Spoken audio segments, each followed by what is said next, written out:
Chers amis, un jour, Rabbi Meir de Primichilan s'adressait à ses élèves. Et il leur disait, vous savez, mon Rav à moi, l'auteur du Be'er Maim Chaim, il avait un fils qui malheureusement ne se comportait pas comme il fallait. Un fils qui avait complètement dérapé du chemin de la Torah.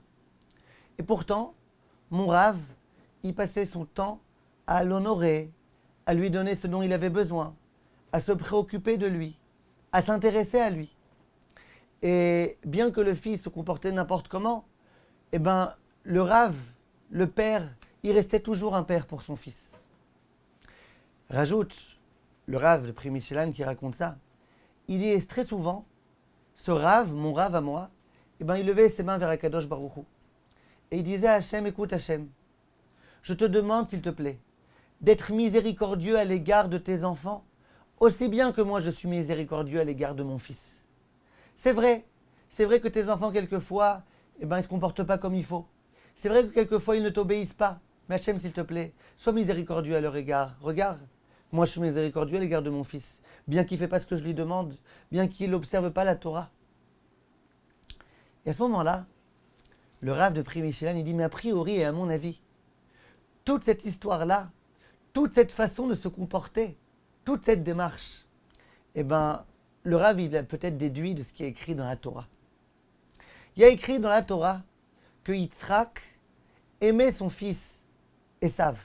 Bien que Esav se comportait n'importe comment, Yitzhak, malgré tout, il l'aimait. Dit le Rav, vous savez pourquoi? Il est écrit dans la Gemara, dans Masechet Shabbat, qu'un jour Akadosh Baruch Hu va venir voir Yitzhak et qu'il va lui dire, tu sais, tes enfants ont fauté. Qu'est-ce qu'on fait avec eux? Et la Gemara est bien connue. Yitzhak va être le plaidoyer des Bnei Israël. Et il va dire à Kadosh Baruch Hu, écoute, pardonne-leur leurs fautes. Et puis de toute façon, ils ne passent pas leur temps à fauter. Il y a bien des moments où ils ne fautent pas. La Gemara est bien connue. Dit le Rav de Primichilan. Yitzhak, il savait qu'un jour Hachem lui dirait, écoute, tes enfants ont fauté, ça y est, c'est fini, moi je ne veux plus m'intéresser à eux. Donc Yitzhak a devancé, a anticipé. Il a dit à Hachem, écoute Hachem, moi j'ai un fils qui fait n'importe quoi, et malgré tout, je l'aime, et malgré tout, je m'occupe et je me préoccupe de lui.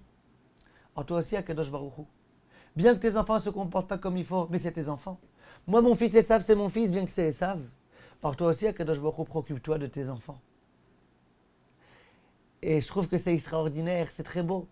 D'abord parce que la meilleure façon de rapprocher nos enfants, même quand ils se sont écartés, c'est de continuer à les aimer, de continuer à leur montrer, vous êtes mes enfants, quoi qu'il en soit.